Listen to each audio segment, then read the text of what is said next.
नमस्कार दोस्तों, Takshashila education point के इस ऑनलाइन प्लेटफॉर्म पर आपका स्वागत है और मैं हूं आपके साथ सन्नी यादव।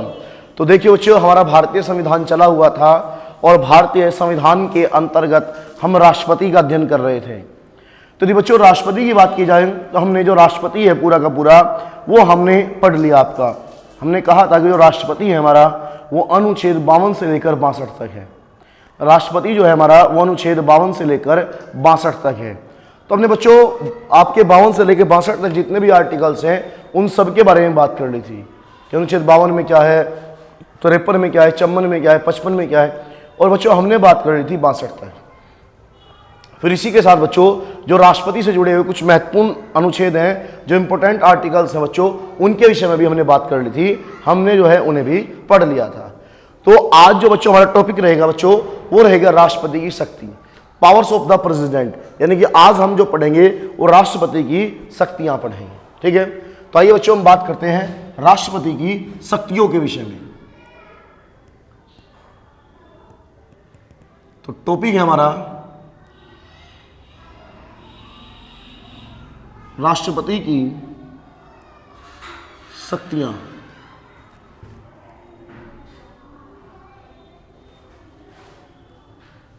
टॉपिक का नाम होगा बच्चों हमारा राष्ट्रपति की शक्तियां। तो आज हम बच्चों देखेंगे कि जो भारत का राष्ट्रपति है उसके पास कौन कौन सी शक्ति है। अगर बच्चों हम भारत के राष्ट्रपति के पास शक्तियों की बात करें तो राष्ट्रपति के पास बच्चों कई प्रकार की शक्ति है, जिसमें राष्ट्रपति के पास विधायी शक्ति है, राष्ट्रपति के पास कार्यपालिका संबंधी शक्ति है, राष्ट्रपति के पास न्यायिक शक्तियां हैं और इसी के साथ राष्ट्रपति के पास आपातकालीन शक्तियां भी हैं। तो आज जो हम चर्चा करेंगे बच्चों वो राष्ट्रपति की विधायी शक्तियों और न्यायिक शक्तियों पर चर्चा करेंगे। उसके बाद जो नेक्स्ट क्लास होगी हमारी उसमें हम राष्ट्रपति की जो आपातकालीन शक्तियां हैं, जो राष्ट्रपति की जो इमरजेंसी पावर हैं, उन इमरजेंसी पावर्स के विषय में चर्चा कर लेंगे बच्चों। तो आइए पढ़ते हैं राष्ट्रपति की विधायी शक्तियां। तो सबसे पहले हम पढ़ेंगे राष्ट्रपति की विधायी शक्तियां। ठीक है बच्चों, तुम्हारा जो टॉपिक होगा राष्ट्रपति की शक्तियों के अंतर्गत वो होगा बच्चों हमारा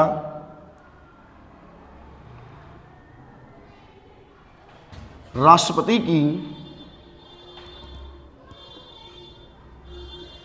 विधायी शक्तियां।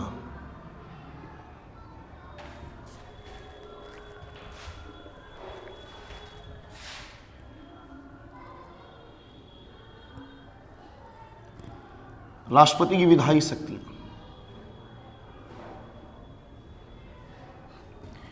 तो इसमें जो हम पढ़ेंगे बच्चों वो पढ़ेंगे राष्ट्रपति की विधायी शक्तियां। विधायी शक्ति से मतलब है राष्ट्रपति की लेजिस्लेटिव पावर, यानी कि वो राष्ट्रपति की वो शक्तियां जो हमारी संसद से जुड़ी हुई हैं, राष्ट्रपति की वो पावर जो हमारे पार्लियामेंट से जुड़ी हुई हैं। हम उनके विषय में बच्चों बात करेंगे, देखेंगे कि राष्ट्रपति के पास कौन कौन सी विधायी शक्तियां हैं। ठीक है बच्चों, तो आइए देखते हैं। हम सबसे पहले अगर बात करें बच्चों तो हमारा एक आर्टिकल्स है। देखो बच्चों, जो राष्ट्रपति की हम विधायी शक्ति पढ़ रहे हैं इसमें कई आर्टिकल्स होंगे। जैसे हमने राष्ट्रपति पढ़ा था अनुच्छेद 52 से लेकर 62 तक, क्रमवार तरीके से थे 52, 53, 54, 55। राष्ट्रपति की जो हम विधायी शक्तियां पढ़ेंगे बच्चों उनका अनुच्छेदों का कोई क्रम नहीं होगा। हो सकता है मैं पहले आपको अनुच्छेद 99 पढ़ा दूं, उसके बाद अनुच्छेद 80 पढ़ा दूं, 331 पढ़ा दूं, उसके बाद 123 पढ़ा दूं। तो इनका इसकी जो शक्तियां हैं इन शक्तियों का बच्चों कोई क्रम नहीं है, उसे हम सुविधा के हिसाब से पढ़ेंगे। ठीक है बच्चों, तो आइए हम सबसे पहले देखते हैं आर्टिकल 79। तो जो अनुच्छेद 79 है हमारा बच्चों, जो अनुच्छेद 79 है सबसे पहले बच्चों उसे देखते हैं कि वो क्या कहता है। तो बच्चों जो अनुच्छेद 79 है बच्चों ये कहता है राष्ट्रपति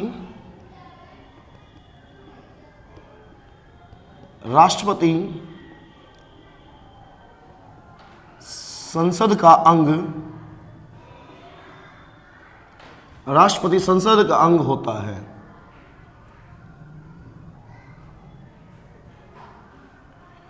राष्ट्रपति संसद का अंग होता है।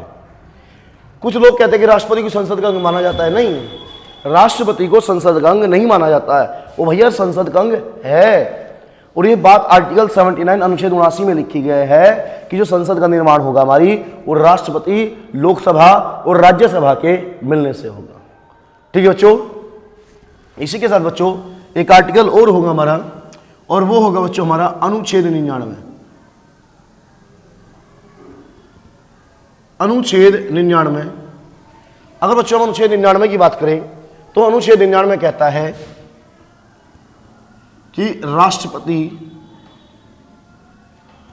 या राष्ट्रपति द्वारा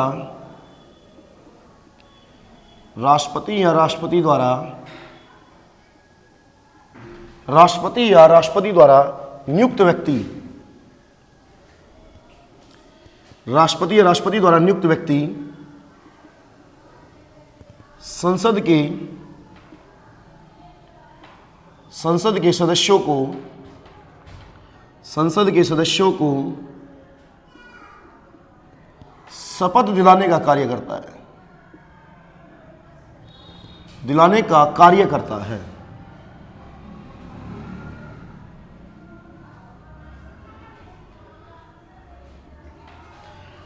तो बच्चों जो हमारा अनुच्छेद 99 कहता है कि राष्ट्रपति या राष्ट्रपति द्वारा नियुक्त व्यक्ति संसद के सदस्यों को शपथ दिलाने का कार्य करता है। भैया जो संसद के सदस्य हैं, जो एमपीज हैं हमारे, उन्हें ये तो शपथ दिलाएगा राष्ट्रपति। अगर राष्ट्रपति नहीं दिलाता तो राष्ट्रपति के बिहाफ पे कोई व्यक्ति दिलाएगा। और भारत में यही होता है कि जैसे हमारे नेक्स्ट ईयर 2024 में चुनाव होंगे, हमारी नई लोकसभा की स्थापना होगी, यानी नई लोकसभा गठित होगी हमारी। तो जो नई लोकसभा के सदस्य होंगे उन सभी सदस्यों को राष्ट्रपति शपथ नहीं दिलाएगा। राष्ट्रपति उन सदस्यों में से एक सदस्य को नियुक्त कर देगा, उसी सदस्य को शपथ दिलाएगा, और बाकी बचे हुए सदस्यों को राष्ट्रपति के बिहाफ पे वो व्यक्ति शपथ दिलाने का काम करेगा। और उस व्यक्ति को बच्चों हम कहते हैं प्रोटेम स्पीकर। क्या कहेंगे बच्चों से? तो बच्चों उस व्यक्ति को हम कहेंगे प्रोटेम स्पीकर। तो आइए लिखते हैं, तो इसके नीचे हम नोट डाल के लिखते हैं। नोट में लिखेंगे बच्चों, राष्ट्रपति द्वारा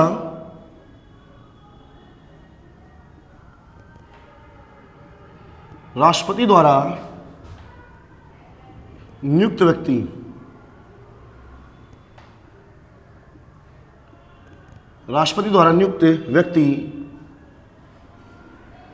प्रोटेम स्पीकर कहलाता है।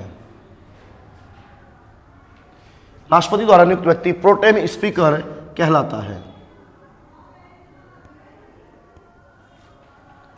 राष्ट्रपति द्वारा नियुक्त व्यक्ति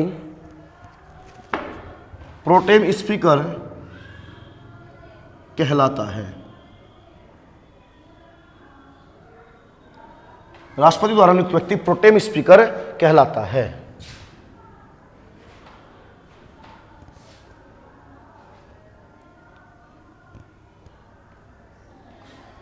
और इसी के साथ बच्चों अगर बात करें हमने कहा कि राष्ट्रपति जिस व्यक्ति को नियुक्त करेगा और वो व्यक्ति संसद के बाकी सदस्यों को शपथ दिलाएगा, उस व्यक्ति को बच्चों हम प्रोटेम स्पीकर कहते हैं। लेकिन बच्चों जो प्रोटेम स्पीकर शब्द है, इस प्रोटेम स्पीकर शब्द का उल्लेख संविधान में नहीं है।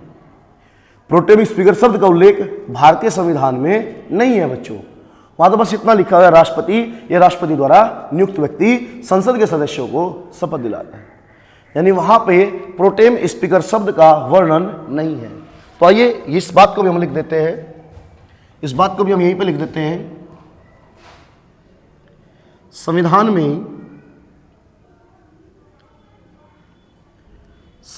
में प्रोटेम स्पीकर,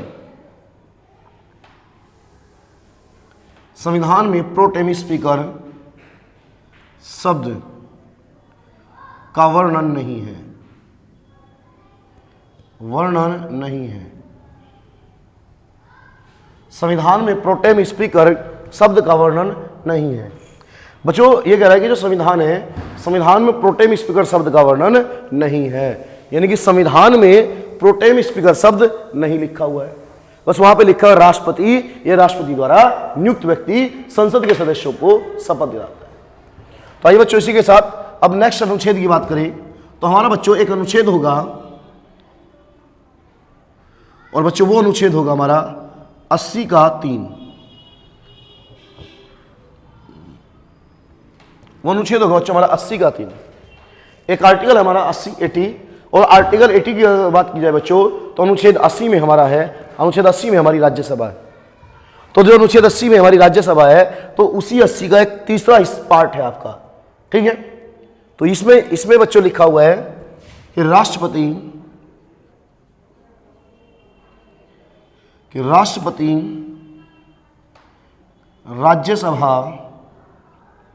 राष्ट्रपति राज्यसभा में 12 सदस्यों को मनोनीत करता है।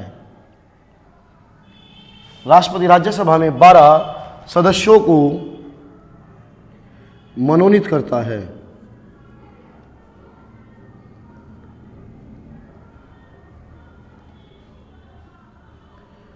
राष्ट्रपति राज्यसभा में 12 सदस्यों को मनोनीत करता है और ये सदस्य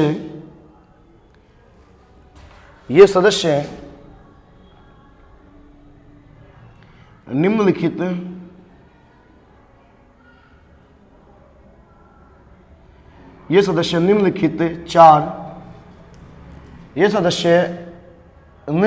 चार क्षेत्रों से होने चाहिए। 4 क्षेत्रों से होने चाहिए।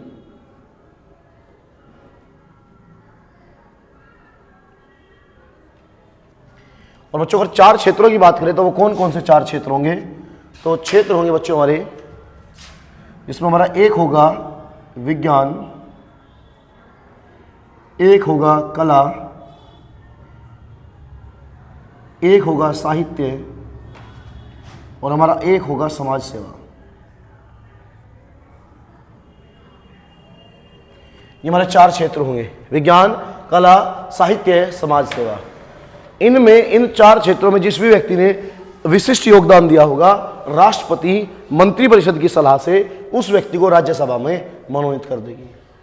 दूसरी बात बच्चों, हमने कहा कि 4 क्षेत्र हैं, इन 4 क्षेत्रों से कितने सदस्य चुने जाएंगे? तो 12। संविधान में बच्चों ये बात कहीं भी स्पष्ट नहीं लिखी गई है कि जो 12 सदस्य होंगे वो 3 विज्ञान से होंगे, 3 कला से, 3 साहित्य से, 3 समाज सेवा से। ऐसा कोई प्रावधान बच्चों संविधान में नहीं है। संविधान में 4 क्षेत्र लिख दिए और 12 सदस्य लिख दिए। ये डिपेंड करता है सरकार की इच्छा पर कि सरकार चाहे तो 6 विज्ञान से ले ले, 6 कला से ले ले, या चाहे 6 साहित्य से ले ले, 6 समाज सेवा से, 12 हो जाएंगे। 4 यहां से ले ले, 4 यहां से ले ले, 4 यहां से ले ले। तो बच्चों ये डिपेंड करेगा, जो हमारी सरकार है, गवर्नमेंट है, उसके ऊपर डिपेंड होगा कि वो किन किन क्षेत्रों से सदस्य लेंगे, ये किन क्षेत्रों से सदस्य नहीं लेंगे बच्चों। तो यानी कि राष्ट्रपति की जो बच्चों विधायी शक्तियां हैं, तो विधायी शक्ति की बात करें तो हमने अनुच्छेद 79 पढ़ लिया, 99 हो गया, 80 का 3 हो गया। इसी के साथ बच्चों अगर राष्ट्रपति की और शक्तियों की बात करें बच्चों तो हमारा एक नेक्स्ट अनुच्छेद होगा अनुच्छेद 331, आर्टिकल 331। अनुच्छेद 331 कहता है बच्चों कि राष्ट्रपति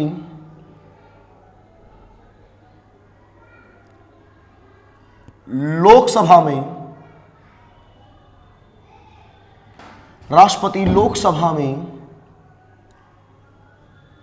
2 एंग्लो इंडियन, राष्ट्रपति लोकसभा में 2 एंग्लो इंडियन सदस्यों को 2 एंग्लो इंडियन सदस्यों को मनोनीत करता था। 2 एंग्लो इंडियन सदस्यों को मनोनीत करता था।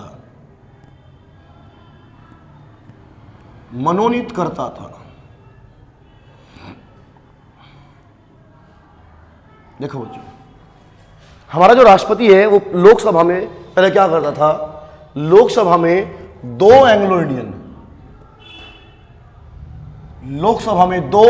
इंडियन सदस्यों को मनोनीत करता था। अब बच्चों एंग्लो इंडियन अब नहीं करता, ये बात बच्चों 2020 से पहले की है। 2020 में बच्चों इनका आरक्षण समाप्त कर दिया गया, लेकिन उसके बावजूद भी आपको याद रखना होगा, आपसे पूछ लेगा कि राष्ट्रपति लोकसभा में एंग्लो इंडियन सदस्यों को जो मनोनीत करता था वो किस अनुच्छेद के तहत करता था। तो बच्चों वो हमारा जो अनुच्छेद हो जाएगा बच्चों, वो अनुच्छेद बच्चों कौन सा होगा, वो अनुच्छेद होगा बच्चों हमारा 331, अनुच्छेद 331। लेकिन बच्चों अब इनका आरक्षण समाप्त कर दिया गया, अब मनोनीत नहीं करता, लेकिन उसके बावजूद भी हमें आर्टिकल जो है वो याद रखना पड़ेगा। अब बात आई बच्चों कि एंग्लो इंडियन होगा कौन। अगर बच्चों हम एंग्लो इंडियन की बात करें तो ऐसे व्यक्ति को एंग्लो इंडियन कहा जाएगा जिसकी माता हो भारतीय, पिता या बाबा में से कोई भी एक क्या हो अंग्रेज हो। माता भारतीय और पिता अंग्रेज हो, सिंपल सी बात है। और अंग्रेज से मतलब यहां बच्चों ब्रिटेन से है, यानी कि फ्रांस का हो, ये ब्रिटेन का रहने वाला आपका, ठीक है। तो उससे जो संतान पैदा होगी बच्चों उसे हम क्या कहेंगे, एंग्लो इंडियन कहेंगे, आंग्ल भारतीय कहेंगे। तो इन्हें लोकसभा में पहले 2 सीट दी गई थी, तो अब वो समाप्त कर दिया गया 2020 में। तो बस आप याद रखोगे कि जो एंग्लो इंडियन है हमारे देश में, एंग्लो इंडियन को जो मनोनीत करता था राष्ट्रपति, वो किस अनुच्छेद के तहत करता था बच्चों, तो वो करता था बच्चों अनुच्छेद 331 के तहत, अनुच्छेद 331 के तहत बच्चों, ठीक है बच्चों। इसी के साथ बच्चों अगर हम राष्ट्रपति की अगली पावर की बात करें बच्चों, तो हमारा एक अनुच्छेद होगा बच्चों, अनुच्छेद 108, अनुच्छेद 108। तो बच्चों अगर इस अनुच्छेद 108 की बात करें तो इस अनुच्छेद 108 में संयुक्त बैठक है बच्चों, तो इसमें होगा राष्ट्रपति संसद के दोनों सदनों के सदस्यों की, दोनों सदनों के सदस्यों की संयुक्त बैठक, दोनों सदनों के सदस्यों की संयुक्त बैठक बुलाने का कार्य करता है, बैठक बुलाने का कार्य करता है।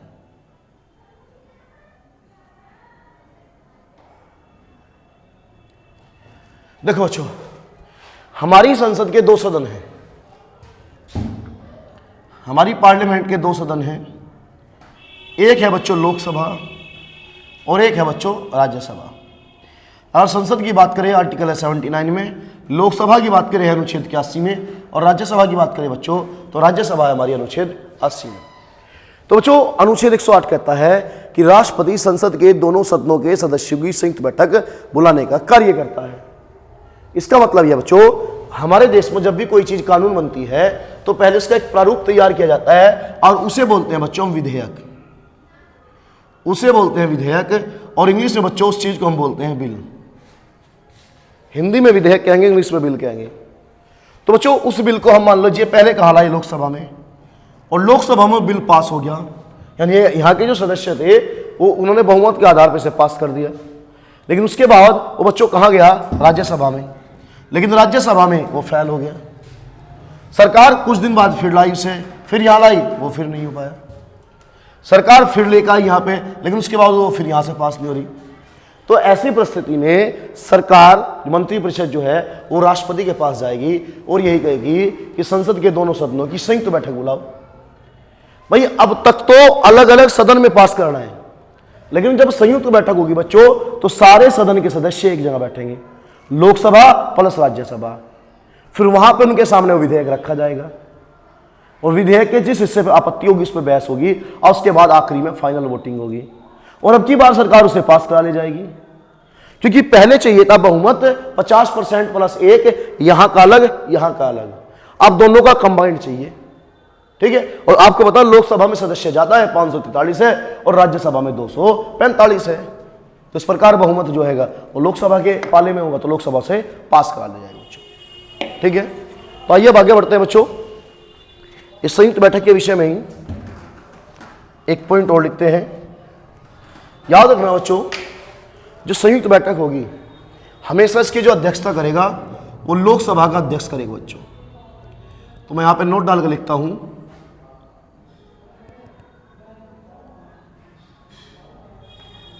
संयुक्त बैठक, संयुक्त बैठक की अध्यक्षता संयुक्त बैठक की अध्यक्षता करने का कार्य, संयुक्त बैठक की अध्यक्षता करने का कार्य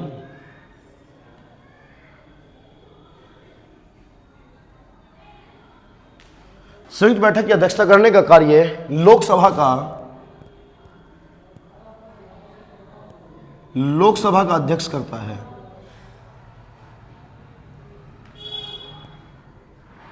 संयुक्त बैठक की अध्यक्षता करने का कार्य लोकसभा का अध्यक्ष करता है। उसकी अनुपस्थिति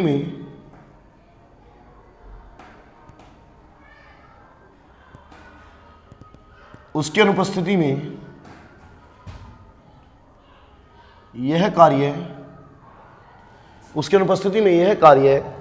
उपाध्यक्ष करता है।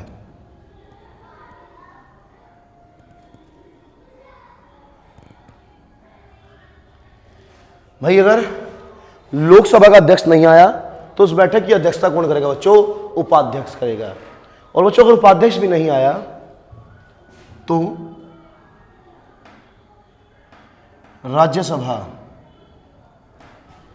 राज्यसभा का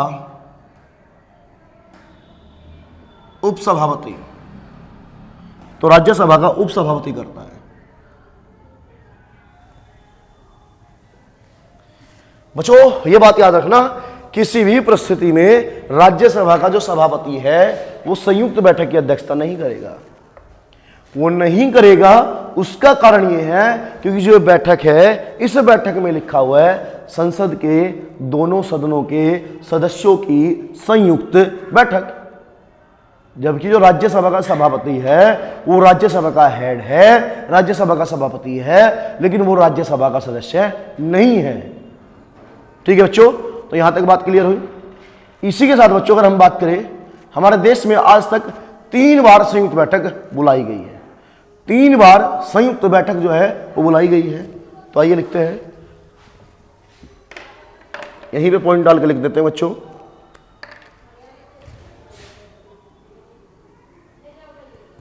अब तक हमारे देश में, अब तक हमारे देश में 3 बार, अब तक हमारे देश में 3 बार संयुक्त बैठक, अब तक हमारे देश में 3 बार संयुक्त बैठक बुलाई जा चुकी है।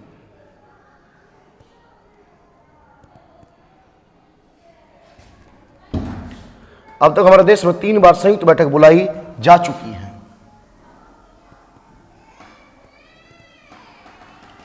यानी कि हमारे देश में अब तक 3 बार ऐसी परिस्थिति पैदा हुई जब हमारी सरकार को राष्ट्रपति को कहना पड़ा कि भैया आप संयुक्त बैठक बुला लीजिए। ठीक है बच्चों, तो संयुक्त बैठक किस अनुच्छेद 108 में कितनी बार बुलाई जा चुकी? तो 3 बार। ठीक है बच्चों, तो अगर बात करें किस किस विधेयक पर बुलाई गई, तो 1 बार बुलाई गई थी बच्चों दहेज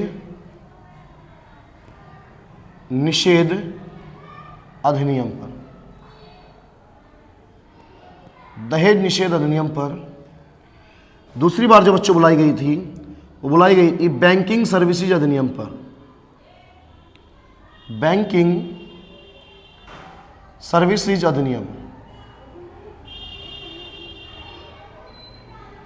बैंकिंग सर्विसेज अधिनियम। और 1 बार बच्चों सरकार एक कानून लेकर आई थी, उस कानून का नाम था पोटा, प्रिवेंशन ऑफ टेररिज्म एक्ट। तो ये 3 विधेयक बच्चों ऐसे थे हमारे जिन पर हमारी सरकार ने संयुक्त बैठक बुलाई। से बैंकिंग दहेज निषेध अधिनियम, बैंकिंग सर्विसेज अधिनियम, और इसी के साथ बच्चों एक कानून लाई थी सरकार आतंकवाद को रोकने के लिए, जिसका नाम क्या था बच्चों? पोटा था, प्रिवेंशन ऑफ टेररिज्म एक्ट। ठीक है बच्चों, इसी के साथ बच्चों अगर हम एक अनुच्छेद और पढ़ लें तो हमारा एक अनुच्छेद है अनुच्छेद 85। मैंने बच्चों पहले ये चीजें स्पष्ट कर दी थी, ये हम राष्ट्रपति की शक्तियां पढ़ेंगे तो वो क्रम से नहीं मिलेंगी हमें पढ़ने को। ठीक है सर, राष्ट्रपति पढ़ा था हमने, क्रम से था 52 से 62 तक सारी चीजें, लेकिन यहां पर चीजें क्रम से नहीं होगी। ठीक है, अगर बच्चों अनुच्छेद 85 की बात करें तो हमारा अनुच्छेद 85 कहता है राष्ट्रपति संसद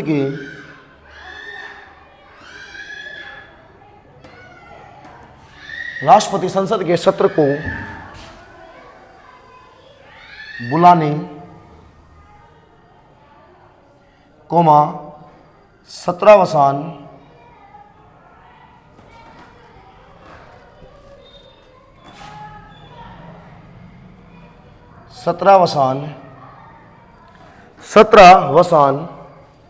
व विघटन,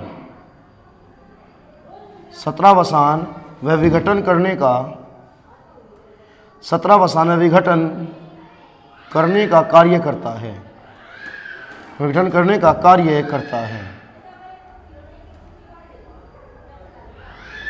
सत्रावसान व विघटन करने का कार्य करता है। बच्चों हमारा आर्टिकल कहता है कि राष्ट्रपति संसद के सत्र को बुलाने, सत्रावसान में विघटन करने का कार्य करता है और राष्ट्रपति के पास ये पावर है। बच्चों ये किस अनुच्छेद के तहत है? 85 के तहत। जो संसद की सत्र की बैठक बुलाई जाएगी बच्चों, जो संसद की बैठकें होंगी, जो संसद का सेशन चलेगा, उसे कौन बुलाएगा बच्चों? राष्ट्रपति बुलाएगा। और जब सेशन की एंडिंग होगी बच्चों, एंडिंग भी कौन करेगा? राष्ट्रपति करेगा। और उसका जो विघटन करेगा, तो बच्चों विघटन करने का कार्य भी कौन करेगा? तो विघटन करने का कार्य बच्चों हमारा करेगा राष्ट्रपति। तो ये बात बच्चों याद रखना कि राष्ट्रपति संसद के सत्र को बुलाने, सत्रावसान और विघटन करने का कार्य करेगा। तो जो चीजें कराई बच्चों आप इसे नोट कर लो, इसका स्क्रीनशॉट ले लो। ठीक है, मैं पानी पीता हूं जब तक, उसके बाद चीजों को कंटिन्यू करते हैं।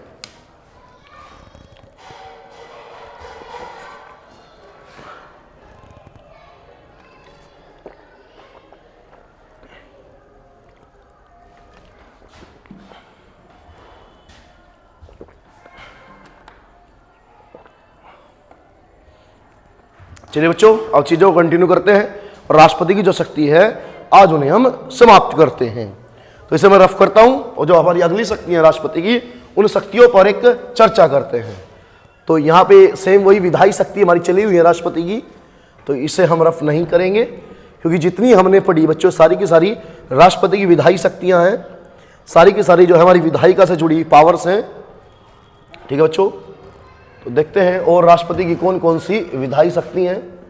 उन विधायी शक्तियों के विषय में भी हम एक बार चर्चा कर लेंगे कि राष्ट्रपति की कौन कौन सी विधायी शक्तियां हैं।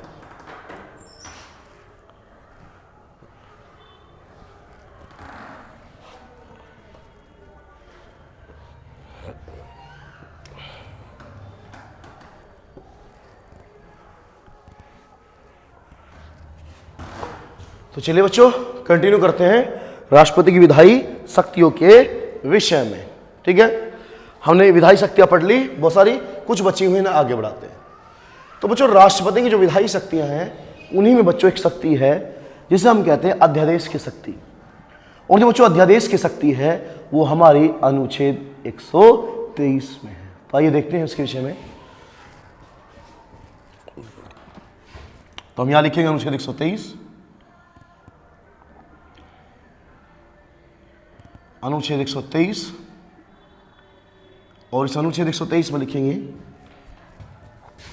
राष्ट्रपति की अध्यादेश, राष्ट्रपति की अध्यादेश जारी करने की शक्ति।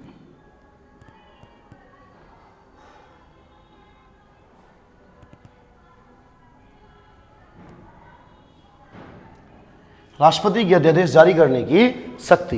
ठीक है बच्चों, तो अध्यादेश क्या है क्या नहीं है, उन सारी चीजों को एक बार मैं पहले लिखवा देता हूं, फिर उसके बाद हम आराम से विस्तार पूर्वक चर्चा कर लेंगे इन पे।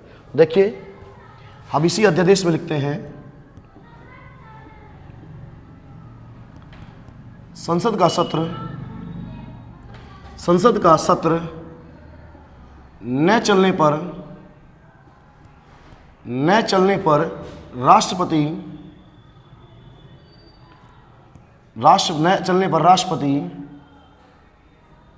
अध्यादेश जारी कर सकता है।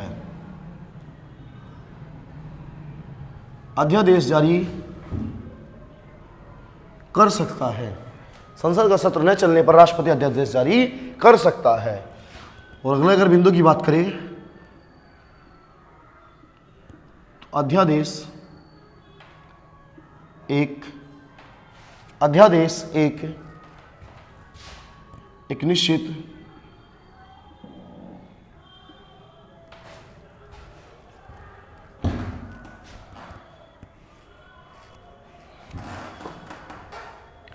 अध्यादेश अधिकतम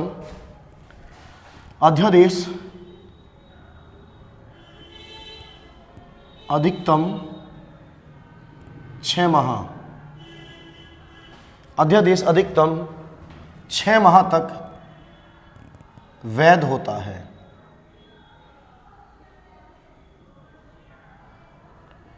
अध्यादेश अधिकतम 6 माह तक वैध होता है, जबकि संसद का सत्र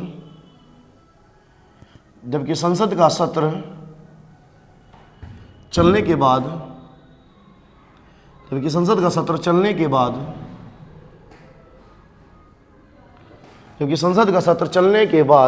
अध्यादेश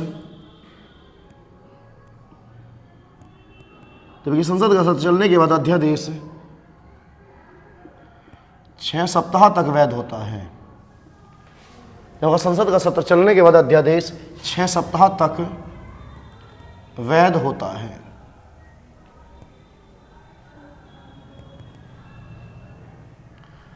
क्योंकि संसद का सत्र चलने के बाद अध्यादेश 6 सप्ताह तक वैध होता है। निकले बच्चों, तो आइए अब देखते हैं इसमें क्या चीज है क्या चीज नहीं है। ये कह रहा है कि संसद का सत्र न चलने पर राष्ट्रपति अध्यादेश जारी कर सकता है। अगला कह रहा है कि अध्यादेश अधिकतम 6 माह तक वैध होता है, जबकि संसद का सत्र चलने के बाद अध्यादेश 6 सप्ताह तक वैध रहता है। पहले तो हम समझते हैं कि अध्यादेश क्या है बच्चों। देखिए बच्चों, बताइए, ये इस चीज का आपको मोस्टली पता होगा कि हमारे देश में कानून का निर्माण करने वाली जो संस्था है, बच्चों संसद है।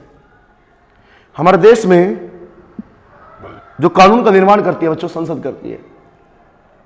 और संसद के 2 सत्र हैं और 3 अंग हैं। संसद के 2 सदन हैं और 3 अंग हैं।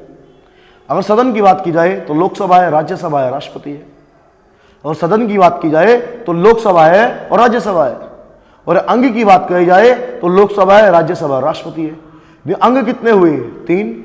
सदन कितने हुए? 2। ये बात क्लियर होगी। अंग है हमारे पास 3 और सदन कितने हैं? 2। तो देखिए बच्चों, ये हमारी जैसे संसद होगी, ये हमारी है संसद, और हमारी संसद के 3 अंग हो गए। यह सबसे टॉप पर है प्रेसिडेंट, राष्ट्रपति। उसके बाद है हमारा लोकसभा और उसके बाद हमारी राज्यसभा। राष्ट्रपति है, लोकसभा है और राज्यसभा है। संसद के 3 अंग होते हैं। अगर हमें हमारे देश में किसी भी कानून का निर्माण करना है तो कानून का निर्माण करने का कार्य कौन करेगी? संसद करेगी। सबसे पहले हम बिल लाएंगे और उस बिल को सबसे पहले कहाँ? लोकसभा में। अगर वो लोकसभा से पास हो गया बच्चों, उसके बाद कहाँ जाएगा? राज्यसभा में। अगर राज्यसभा से भी पास हो गया तो फिर किसके पास जाएगा? राष्ट्रपति के पास। लेकिन लोकसभा, राज्यसभा और उसके बाद किसके पास जाएगा? राष्ट्रपति के पास जाएगा बच्चों। लेकिन हमें इस चीज का भी पता है कि हमारी संसद साल के 365 दिन काम नहीं करती है। संसद के साल में 3 सत्र चलते हैं। इस साल में संसद 3 सेशन चलते हैं। उसके पहले सत्र का जो नाम है बच्चों, वो हमारा बजट सत्र। दूसरे सत्र का नाम है बच्चों मानसून सत्र, और तीसरे सत्र का नाम है शीतकालीन सत्र। हमने मान लिया बच्चों कि जो बजट सत्र है वो हमारा चला जनवरी से लेकर मई तक, अप्रैल तक मान लेते हैं, जनवरी से लेकर अप्रैल तक। मानसून सत्र हमारा चला बच्चों जुलाई से लेकर सितंबर तक, और शीतकालीन सत्र चला बच्चों हमारा नवंबर से लेकर दिसंबर तक। ये जो भी मैंने टाइम पीरियड लिखवा है टेंटेटिव है, फिक्स नहीं है बच्चों, ठीक है। अगर बजट सत्र की बात करें जनवरी से लेकर अप्रैल तक है, मानसून की बात करें जुलाई से सितंबर तक है, और शीतकालीन की बात करें नवंबर से दिसंबर तक है। ठीक है बच्चों, तो मान लो अप्रैल में हमारी संसद का सत्र ऑफ हो गया। अब उसके बाद कब चले गए? जनवरी, फरवरी, मार्च, अप्रैल, बीच में मई है, जून है, 2 महीने संसद बंद है। जब 2 महीने संसद बंद है तो ऐसी परिस्थिति में मान लीजिए आपका 1 मई को ही कोई ऐसी विशेष परिस्थिति पैदा हो जाती है कि उस चीज के ऊपर कानून बनना अनिवार्य है। जब उस चीज के ऊपर कानून बनना अनिवार्य है, हमारी संसद तो क्या चल रही है बच्चों? बंद चल रही है। संसद तो हमारी क्या है बच्चों? बंद है। तो कानून कौन बनाएगा? लेकिन हमारा जो राष्ट्रपति है वो साल के 365 दिन काम करता है। तो हम क्या करेंगे? उस प्रारूप को उठाएंगे और सीधा ले जाएंगे राष्ट्रपति के पास और कहेंगे कि राष्ट्रपति महोदय, इस पर आप अध्यादेश जारी कर दीजिए। राष्ट्रपति उस अध्यादेश जारी कर देगा और वो जो बिल था वो क्या बन जाएगा? कानून बन जाएगा। वो कानून समान रूप से उसका मान्यता वही होगी जो संसद के द्वारा पास किया जाता। लेकिन बच्चों, ये हमेशा के लिए नहीं होगा कानून। अगर संसद किसी कानून का निर्माण करती है तो वो जब तक चलता है जब तक संसद खुद उसे समाप्त करना न चाहे, जब तक संसद उसे खुद समाप्त करना न चाहे। लेकिन अध्यादेश की वैलिडिटी अधिकतम बच्चों कितनी है? 6 महीने। अधिकतम बच्चों कितने माह तक वैध रहेगा? 6 माह तक वैध रहेगा बच्चों। और मान लीजिए बच्चों, क्योंकि ये 6 माह का टाइम इस वजह से है क्योंकि हमें पता है कि हमारी जो संसद का सत्र चलता है, एक सत्र से दूसरे सत्र के बीच में 6 माह से अधिक का गैप नहीं हो सकता। 6 माह से अधिक का गैप हम नहीं रख सकते। तो 6 महीने में कभी ना कभी तो संसद चलेगी। तो जब चलेगी तो उसे भैया संसद में ले आओ, लोकसभा से पास करा लो, राज्यसभा से पास करा लो। लेकिन मान लीजिए राष्ट्रपति ने अध्यादेश जारी करा 1 मई को।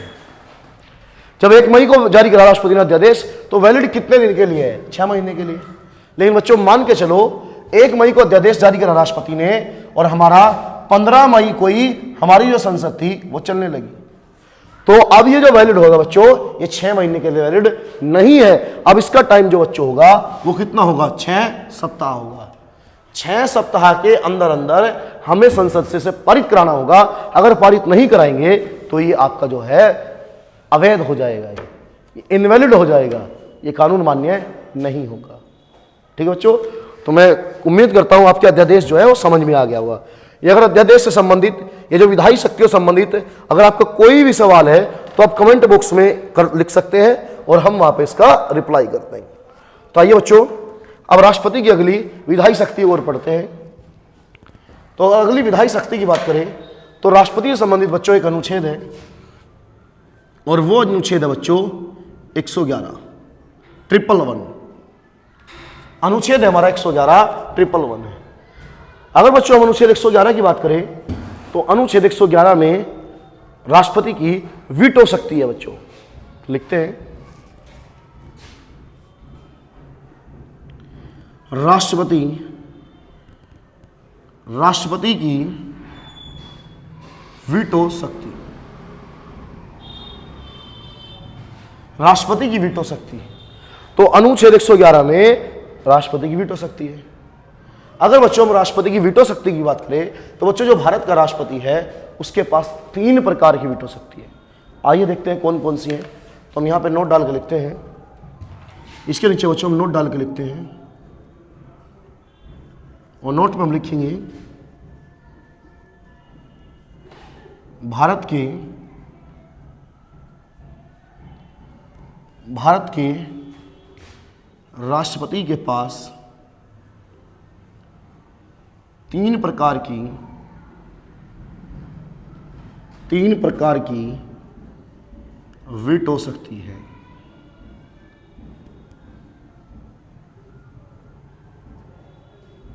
भारत के राष्ट्रपति के पास 3 प्रकार की वीटो शक्ति है। आइए देखते हैं वो वीटो शक्ति कौन कौन सी है। अगर हम बात करें पहली वीटो शक्ति की, तो हमने कहा कि भारत के राष्ट्रपति के पास 3 प्रकार की वीटो शक्ति है। तो आइए देखते हैं कि वो वीटो शक्ति कौन कौन सी है। तो अगर बच्चों हम पहली वीटो शक्ति की बात करें तो इसे हम बोल सकते हैं पूर्ण वीटो। पूर्ण वीटो।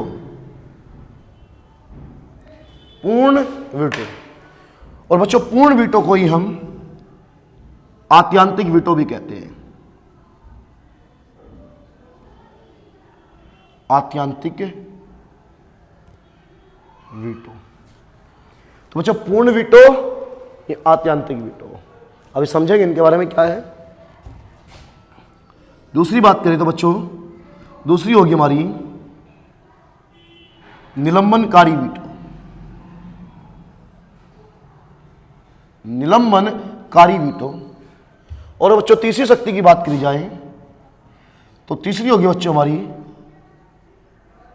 जेबी वीटो, जिसे कि बच्चों हम पॉकेट वीटो भी कह देते हैं। तो भारत के राष्ट्रपति के पास बच्चों कितने प्रकार की वीटो शक्ति होगी? 3 प्रकार की वीटो शक्ति होगी बच्चों भारत के राष्ट्रपति के पास, जिसमें हमारी एक है पूर्ण वीटो, उसी पूर्ण वीटो का नाम है आत्यांतिक वीटो, दूसरी है हमारी निलंबनकारी वीटो, और तीसरे वीटो की बात की जाए बच्चों तो जो तीसरी थर्ड वीटो है हमारी वो है बच्चों हमारी जेबी वीटो। कौन सी वीटो है बच्चों? जेबी वीटो है। तो आइए इसे समझते हैं आखिर क्या चीज है ये, ठीक है। अच्छा, जेबी वीटो के विषय में एक लिखवा दूं, एक पॉइंट डालकर लिखवा देता हूं इसी के नीचे बच्चों, यहीं पे हम लिख लेंगे, इसी के नीचे लिख लेंगे हम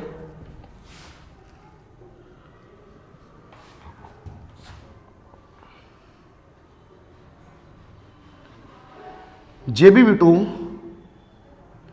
जेबी वीटो का प्रयोग, जेबी वीटो का प्रयोग सबसे पहले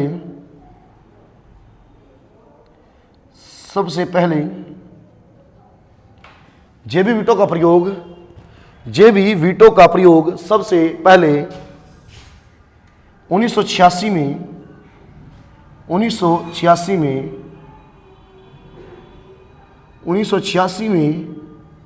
राष्ट्रपति ज्ञानी जैल सिंह ने किया था। राष्ट्रपति ज्ञानी जैल सिंह ने किया था।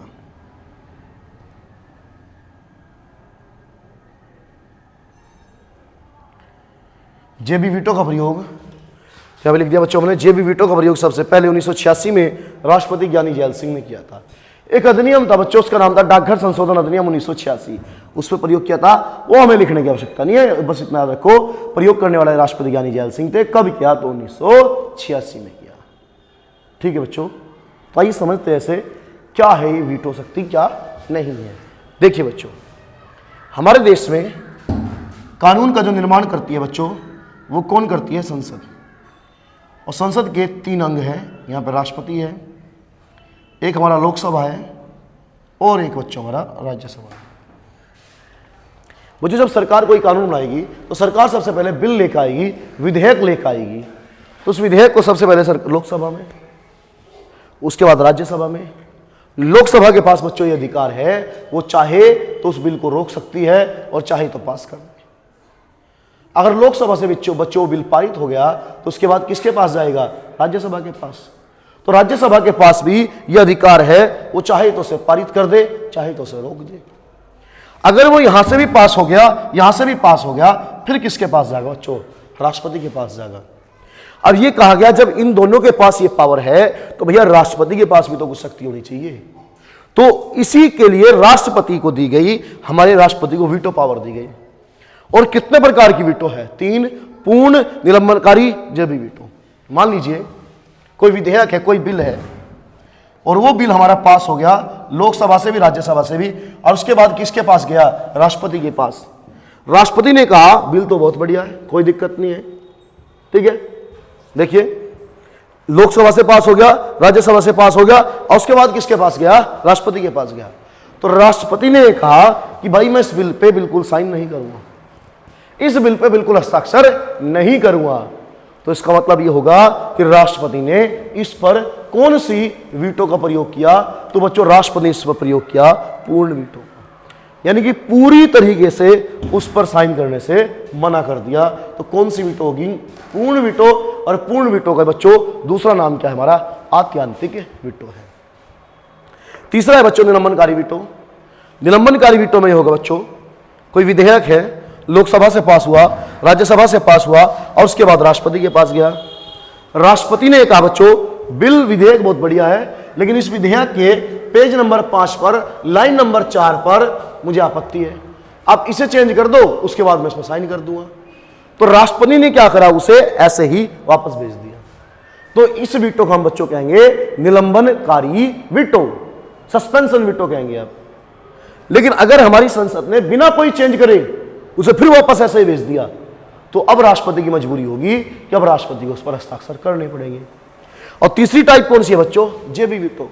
अगर हम जेबी वीटो की बात करें बच्चों, तो कोई बिल पास हुआ लोकसभा से, राज्यसभा से, और उसके बाद गया बच्चों राष्ट्रपति के पास। राष्ट्रपति ने न तो उस पर साइन करने से मना करा, अगर राष्ट्रपति साइन करने से मना कर देता तो इसका मतलब यह होता कि राष्ट्रपति ने किस वीटो का प्रयोग करा, पूर्ण का।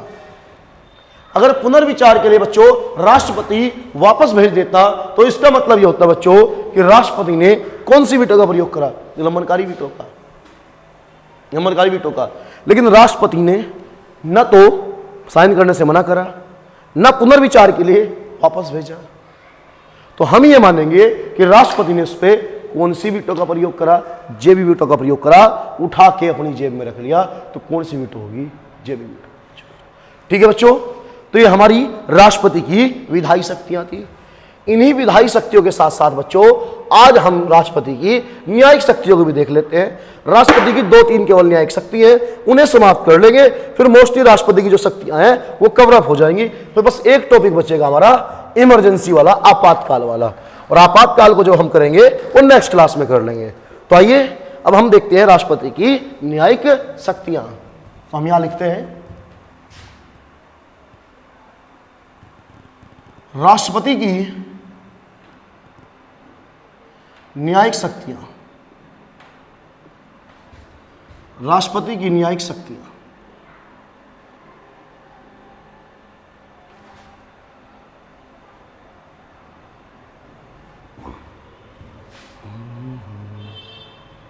देखते भाई न्यायिक शक्ति में क्या क्या है। तो न्यायिक शक्ति में सबसे पहले बात करें बच्चों, तो सबसे पहला होगा अनुच्छेद 72। अनुच्छेद 72, और अनुच्छेद 72 की बात करें बच्चों, तो अनुच्छेद 72 में है बच्चों